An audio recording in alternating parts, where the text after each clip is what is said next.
Class is now in session. I'm Professor Hockey, and today we will be reviewing the performance of number 39, Logan Couture. So Couture had a very successful season, ended up posting a career year in terms of points. Now, it does mean a bit less just because, again, scoring was up league round, and so a player getting a few more points than what was his career high previously isn't super impressive, but it is still nice to see that Couture was able to keep pace with the rest of the league. His frequent line mates on the year were Meier and Pavelski. Of course, Couture always finding himself on the first line, and that was a pretty consistent first line for the Sharks during the regular season. In the playoffs, due to injury to Pavelski, he ended up finding himself pretty consistently with both Gustav Nyquist and Timo Meier about 50% of the time at even strength. In the regular season, he managed to play 81 games, one off of a full season, 27 goals, 43 assists for 70 points. So as I said, a career high in terms of points, one of two Sharks forwards to actually reach this mark this season, the other being Tomas Hertl. A -6 for his plus minus, which doesn't look great, but it is obviously important to remember that Couture is the top center for the Sharks. He's someone DeBoer relies on very, very heavily, and so Couture is basically always on the ice when facing off against the other team's top competition. If Crosby's on the ice, you're likely finding Couture. If McDavid's on the ice, if Goodrow's on the ice, you're likely finding Couture on the ice. And with the Sharks having some issues with keeping goals out of the back of their net, not necessarily related to their forwards, it's not too much of a surprise that Couture would find himself somewhat in the negatives for his plus minus.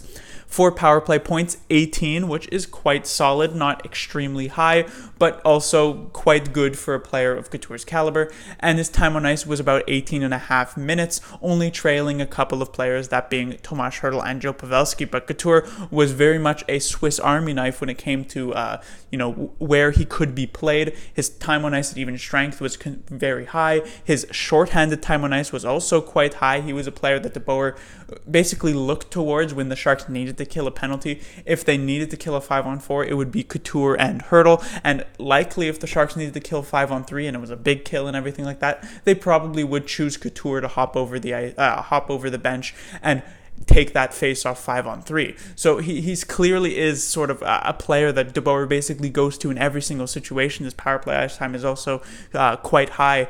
And so he's, again, a Swiss Army knife type of player. He does everything rather well. He's not necessarily like a perfect player on the power play. He's not no Alex Ovechkin who can score a goal at will. He's not a Patrice Bergeron whose shorthanded game is, close to none. And he's not a fantastic player at even strength either. But he's sort of like a jack of all trades, master of none kind of thing, where he's very good in all situations, but he isn't elite in any of them.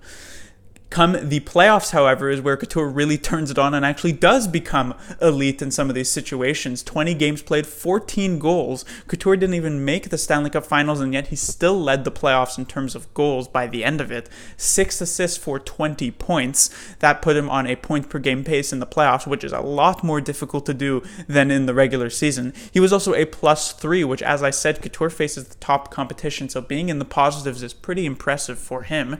5 power play points, which puts him around on pace with where he was in the regular season, so still quite strong, even though a good majority of those power play points was concentrated in that Game 7 against the Golden Knights, as well as just over 20 minutes of ice time. As I've said multiple times in multiple other reviews, because the playoffs have those extended overtimes, it's not really a surprise a player's ice time would go up, but of course it shows DeBoer continued to have trust in him in the playoffs, which isn't a surprise for a veteran like Logan Couture. Continued to get big time on ice for shorthanded, for power play, and of course for even strength as well.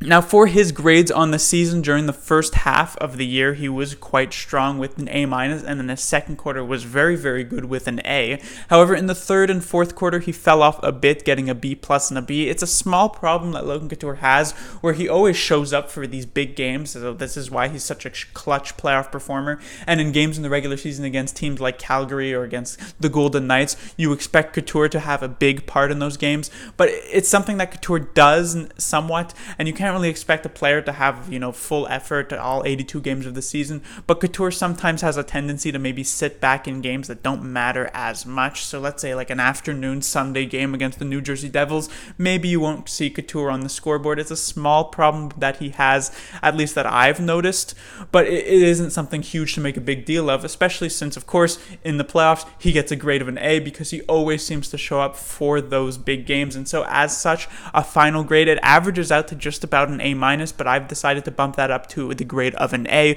just because his playoff performance was actually just that good. He was clearly the playoff forward MVP at the very least for the San Jose Sharks, and he was almost, able to single-handedly bring them even further than they managed to make it themselves, which was the third round. He could have dragged them to the Stanley Cup Finals, and people were even discussing that Couture could maybe even be a Conn Smythe runner-up if at least the Sharks were to make the Stanley Cup Finals, even in a potential losing effort. So the final grade of an A seems very fair, but I was pretty surprised to see Logan Couture not get the grade of a C this season, but I suspect that by the start of next year, he likely will have a C.